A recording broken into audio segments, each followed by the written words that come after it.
ஸ்டாலின் அவர்கள் ஒரு dummy piece. Stalin அவர்கள் முகப்பா முதலமைச்சர் இருக்கும் போது, திராவிட முன்னேற்ற கழகம் ஆட்சி இருக்கும் போது, இந்த மதுரை மண்ணிலேயே நீ வந்து பார்க்க முடியல. வர முடிஞ்சுதா? மதுரை மண்ணில கால் எடுத்து வைக்க முடியாத ஸ்டாலின் அவர்களே வீரவசனம் பேசுதெல்லாம் விட்டுருங்க. இன்றைக்கு ஸ்டாலின் வீரவசனம் பேசுறார். பழைய முடி திமுக பாத்தீங்கன்னு பாத்துட்டுமே, நீ தான் மதுரைக்கே வரலையே. ஸ்டாலின் ஒரு டம்மி பீஸ். ஸ்டாலின் ஒரு இன்னொருத்தர் இருந்தார், யாருன்னு தெரியும், இந்த மண்ணிலே இருந்தவர், வேறு பக்கம் சென்று விட்டார். யாருன்னு தெரியுமில்ல? உண்மையிலேயே நான் அவரை பேசல, நம்ம விட்டு போயிட்டாரு. எங்க இருந்தாலும் வாழ்க. மாற்றுத்திறனாளிகள் கூட்டுறவு அமைப்பிலே வாங்கிய கடன் முழுவதும் தள்ளுபடி செய்யப்படும். நகர பகுதியில் சாலை ஓரமாக கடை வைத்து கூட்டுறவு சங்கத்திலே வாங்கிய கடன் தள்ளுபடி செய்யப்படும். புதிதாக சிறு கடைகள் வைப்பதற்கு அவர்களுக்கு குறைந்த வட்டியில் கடன் வழங்கப்படும். அதோட ரேஷன் கடையில் வழங்கப்படுகின்ற அரிசி சற்று தரம் குறைவாக இருப்பதாக கோரிக்கை வந்திருக்குது. என்னிடத்தில் தகவல் கொடுத்திருக்கிறாங்க. அதிமுக ஆட்சி அமைந்த உடனே நம்முடைய மளிகை கடையில் எப்படி தரமான அரிசி இருக்குதோ அதே போல ரேஷன் கடையில் வழங்கப்படுகின்ற அரிசி தரமான அரிசியா வழங்கப்படும். அது எத்தனை ஆயிரம் கோடி செலவானாலும் பரவாயில்ல, தரமான அரிசி வழங்கப்படும். அதோட இப்போ விலையெல்லாம் அரிசி தான் வழங்குறோம். இனி அதிமுக ஆட்சி வந்த உடனே விலையெல்லாம் பருப்பு வழங்கப்படும், விலையெல்லாம் எண்ணெய் வழங்கப்படும். அம்மா இல்லம் திட்டம், அந்த அம்மா இல்லம் திட்டத்தில் ஏழைகள் ஜாதி மதம் கிடையாது, வீடு இல்லாம இருந்தா அவர்களுக்கு அதிமுக ஆட்சியில் சொந்தமா நிலத்தை வாங்கப்பட்டு அற்புதமான கான்கிரீட் வீடு கட்டி கொடுக்கப்படும். பட்டியலின மக்கள், அருந்திதர் மக்கள், ஆதிரிடா மக்கள், அந்த மக்கள், அந்த குடும்பத்தை சேர்ந்தவர்கள், மலைவாழ் மக்கள், அந்த குடும்பத்தை சேர்ந்தவர்கள் திருமணமாகி தனி குடித்தனம் போகின்ற பொழுது அவர் வசிப்பதற்கு வீடு இல்லாமல் இருப்பதாக எங்களிடத்தில் கோரிக்கை வச்சிருக்கிறாங்க. அப்படிப்பட்ட மக்களுக்கு அரசாங்கமே சொந்தமா இடம் வாங்கி அற்புதமான வீடு கட்டி தரப்படும். அந்த மக்களுக்கு முதியோர்களுக்கு வழங்கப்படுகின்ற ஓய்வூதியம் 2000 ரூபாயை உயர்த்தி வழங்கப்படும். நம்முடைய மாணவர்கள் பட்டம் படித்து வேலை வாய்ப்பிலே பதிவு செய்து வேலை கிடைக்காம இருக்கின்ற அந்த மாணவர்களுக்கு வேலை கிடைக்கின்ற வரை மாதந்தோறும் 2000 ரூபாய் வழங்கப்படும். பிளஸ் 2 வரை படித்த மாணவருக்கு 1000 ரூபாய் வழங்கப்படும். இஸ்லாமியர்கள், கிறிஸ்துவ மற்றும் ஏனைய சிறுபான்மை வகுப்பை சேர்ந்த மகளிர் சுய தொழில் தொடங்குவதற்கு வட்டிலா கடன் வழங்கப்படும். இந்த திட்டமெல்லாம் அதிமுக ஆட்சியுடனே செயல்படுத்தப்படும் என்ற மகிழ்ச்சியான செய்தியை தெரிவித்தார். அதோட ஜல்லிக்கட்டு போட்டி நடைபெறுகின்ற அனுமதி வாங்கி நடந்தா அதுக்கு 5 லட்சம் ரூபாய் உதவித்தொகை வழங்கப்படும். ஜல்லிக்கட்டு போட்டியிலே கலந்து கொண்டு அவர் அந்த விபத்து ஏற்பட்டு உயிரிழந்தால் அந்த குடும்பத்துக்கு 10 லட்சம் ரூபாய் உதவித்தொகை வழங்கப்படும். அதோட ஜல்லிக்கட்டு போட்டியிலே கலந்து கொள்கின்ற பதிவு செய்யப்பட்ட வீரர்களுக்கு காப்பீட்டு திட்டத்திலே சேர்க்கப்படும். அந்த பிரீமியம் அரசாங்கமே செலுத்தும். இவ்வளவு அதிமுக ஆட்சி வந்தா செயல்படுத்தப்படும் என்பதை நேரத்தில் தெரிவித்து, இது வேளாண் பெருமக்கள் நிறைந்த பகுதி. இந்த வேளாண் பெருமக்கள் நிறைந்த பகுதி. இன்றைக்கு மனிதருக்கு உயிர் எப்படியோ நம்முடைய மக்களுக்கு நீர் முக்கியம், விவசாயத்திற்கு நீர் முக்கியம். அந்த நீரை முறையாக சேமித்து வைக்க வேண்டும் என்பதற்காக குடிமராமத்து திட்டத்தை கொண்டாந்தோம். குடிமராமத்து திட்டத்தை கொண்டாந்து ஏரி, குளம், குட்டை அனைத்தும் விவசாய பங்களிப்போடு அதை தூர் வாரப்பட்டு அந்த வண்டல் மண் விலையில்லாம விவசாய நிலத்துக்கு கொடுத்த அரசாங்கம் அதிமுக அரசாங்கம். இப்போ ஒரு லோடு மண் அள்ள முடியுமா? மீண்டும் அதிமுக ஆட்சிக்கு வந்தா குடிமராமத்து திட்டத்தை கொண்டு வருவோம். விவசாயிகள் அங்கங்க இருக்கிற ஏரி, குளம், குட்டையில துண்டல் இந்த வண்டல் மண் அள்ளிக்கொள்ளலாம். விவசாயி 24 மணி நேரம் பம்பு செட்டை இயக்கலாம். அதிமுக ஆட்சியில் மும்முனை மின்சாரம் கொடுத்தோம். எப்பொழுது போனாலும் பம்பு செட்டை இயக்கலாம். அதை ஷிப்ட் முறையில் இந்த ஆட்சியில் கரண்ட கொடுக்குறாங்க. மீண்டும் அதிமுக ஆட்சி வந்த விவசாயிகள் பம்பு செட்டுக்கு 24 மணி நேரம் மும்முனை மின்சாரம் வழங்கும். அதிமுக ஆட்சி இருக்கின்ற பொழுது 2 முறை கடன் தள்ளுபடி. 2016 அம்மா முதலமைச்சர் இருக்கும்போது விவசாயி வாங்கிய பயிர்க்கடன் தள்ளுபடி. 2021 அதிமுக ஆட்சியில் 12,100 கோடி தள்ளுபடி. மீண்டும் அதிமுக ஆட்சி மலரும், விவசாயிகள் வாங்கிய பயிர்க்கடன் தள்ளுபடி செய்யப்படும். அதிமுக ஆட்சியில் கொண்டு வரப்பட்ட பல திட்டம் நிறுத்தப்பட்டது.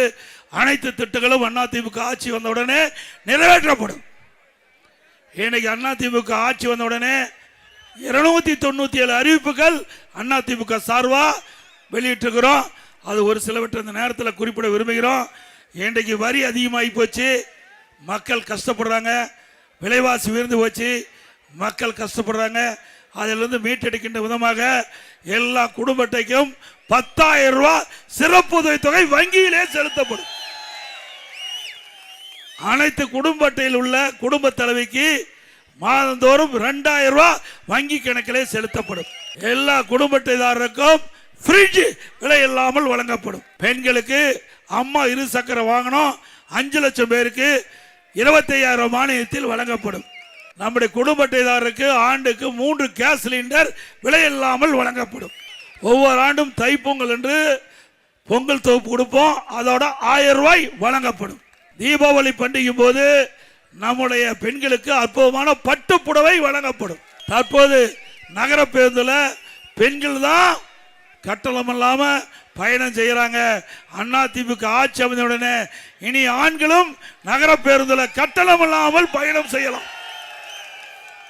இப்போ திமுக ஆட்சியில 1,36,000 கோடி கூடுதலா வருவாய் வருது.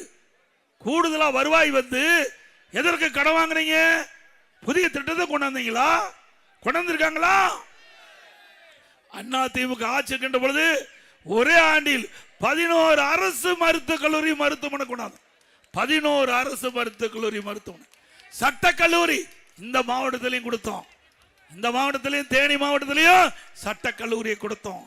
கால்நடை மருத்துவக் கல்லூரி கொடுக்கப்பட்டது. இப்படி பல கல்லூரிகளை திறந்த அதிமுக ஆட்சியில அதுக்கு கட்டமைப்பு ஏற்படுத்தினோம். புதிய மாவட்டம் 6 தோற்றுவித்தோம். பல தாலுகா, பல கோட்டம் எல்லாமே அதிமுக ஆட்சியில கொண்டு வந்தோம். இப்படி ஏதாவது கொண்டாந்துருக்காங்களா? மரியாதைக்குரிய போற்றுதலுக்குரிய பசுமான் முத்துராமலிங்க ஐயா தேவர் அவருடைய ஐயா மூக்கையா தேவர் அவருடைய இருவரும் தலைவர்கள், மக்களுக்காக மறைந்து வாழ்ந்த தலைவர்கள் இந்த தலைவர்கள். அப்படிப்பட்ட தலைவருடைய மண் மாவட்டம் ஒருங்கிணைந்த மாவட்டம் அந்த காலத்தில் இருந்தது. அந்த மண்ணில் பேசுவதே பெருமைக்குரியது. இன்றைய தினம் இங்கே அம்மா இருக்கின்ற பொழுது பெண்ணிக்குவிக்கு அணை கட்டினார். எங்கேயோ இருந்து வெளிநாட்டுக்கார் ஒருவர் வந்து நம்முடைய மாவட்ட மக்கள் மீது பாசம் கொண்டு அவர் தன்னுடைய சொந்த பணத்தில் அணை கட்டினார். அவருக்கு மாண்புக அம்மா அவர்கள் மணிமண்டபம் கட்டி கௌரவித்தார்கள். இந்த திமுக காரரு வெளிநாடு போய் அங்க சிலை திறப்பதா சொல்லி அதுக்குண்டான பணத்தை கட்டாம புறக்கணிச்ச முதலமைச்சர் தான் இன்றைய முதலமைச்சர் ஸ்டாலின் அவர்கள். அது மட்டுமல்ல, இன்றைக்கு தேர்தல் வந்துட்டா ஸ்டாலினுக்கு ஞாபகம் வந்துடும். இந்திய எதிர்ப்பு, மொழி கொள்கை, மாநில உரிமை, எதையாவது ஸ்டாலின் செஞ்சிருக்காரா? எப்ப இந்திய எதிர்ப்பு வந்தது? மத்தியிலே காங்கிரஸ் ஆட்சி, மாநிலத்திலே காங்கிரஸ் ஆட்சி. அந்த காலகட்டத்தில் தான் இந்திய எதிர்ப்பு போராட்டம் வந்தது.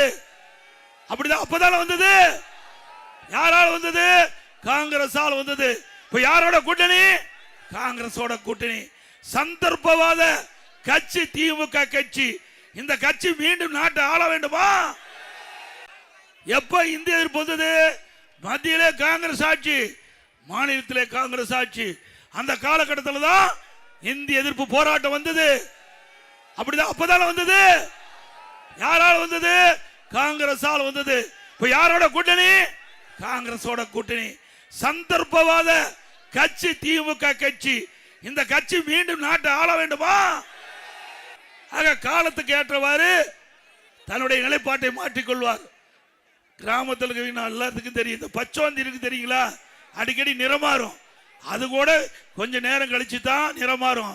ஆனா இன்றைய முதலமைச்சர் ஸ்டாலின் அவ்வப்போது உடனுக்குடன் நிறமாறுகின்ற முதலமைச்சர் இன்றைய முதலமைச்சர் ஸ்டாலின் அவர்கள். அப்புறம் எப்பொழுது பார்த்தாலும் கொள்கை கொள்ளைகிறார். இவரு கொள்கை பிடிப்புள்ள கட்சி தலைவரா? அப்படின்னா திமுகவும் காங்கிரஸ் ஒரே கொள்கையா? திமுகவும் கம்யூனிஸ்ட் ஒரே கொள்கையா? திமுகவும் விடுதலை சிறுத்தை ஒரே கொள்கையா? ஏங்க இங்க ஒத்த கொள்கை என்று சொல்லி நாட்டு மக்கள் ஏமாற்றுறாங்க. அப்படி ஒரே கொள்கையா இருந்தா எதுக்கு தனித்தனி கட்சி? ஒரே கட்சியா இருந்துடலாமே. ஆனா பாண்டிச்சேரியில எதிர்த்து போட்டிடுறாங்க, கேரளாவில் காங்கிரஸ் கம்யூனிஸ்ட் எதிர்த்து போட்டிடுறது. அப்போ ஒத்த கொள்கையுடைய கட்சியா? நாட்டு மக்களை ஏமாற்றுறாங்கல்ல. தேர்தல் நேரத்தில் மக்களை ஏமாற்றி கவர்ச்சிகரமா பேசி பொய்யான செய்தியை சொல்லி வாக்கு கேட்கின்ற முதலமைச்சர் நாட்டுக்கு தேவையா?